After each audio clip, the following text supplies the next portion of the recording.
আজকে উত্তর আকালিয়া সমাজসেবার উদ্যোগে যে শীতবস্ত্র বিতরণ অনুষ্ঠানের সম্মানিত সভাপতি কাশেম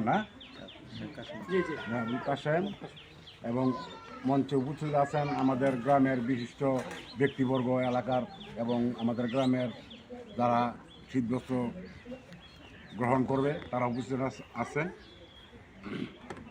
এই উদ্যোগটা কিন্তু সবসময় আগেও করা উচিত ছিল বা আগে পারে নাই করে নাই, এখন ইনশাল্লাহ আমাদের গ্রামে এখন আগের থেকে অনেক উন্নত হয়েছে। এই হিসেবে এটা করা উচিত। নবী করিম সাল্লাল্লাহু আলাইহি ওয়াসাল্লাম আগের থেকে এই জন্য আদর্শ করছেন, এটা ভালো কাজ।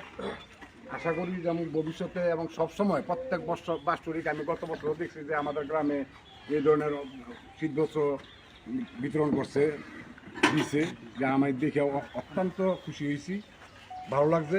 কারণ এই উদ্যোগটা কিন্তু সবসময় করা উচিত। যেমন ঈদের সময় অন্যান্য ঈদ বা কোরবানির ঈদ হোক, রমজানের ঈদে দেওয়া, হ্যাঁ, তেল ডাল চিনি যার যে তৌফিক আছে, তা আল্লাহ রহমত এখন আমাদের গ্রামের আগের থেকে অনেকই উন্নত হয়েছে, সবাই স্বাবলম্বী আছে।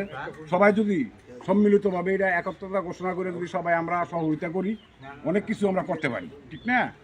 তা আমরা একত্রতা থাকা গ্রামের সব যারা আমরা আছি সবাই যদি এক হইয়া যে কোনো কাজ করলে কাজটা সুন্দর হয়। সবাই মিলিতভাবে কাজটা করলে আমাদের জন্য অনেক ভালো হয় এবং এলাকার জন্য ভালো হয়।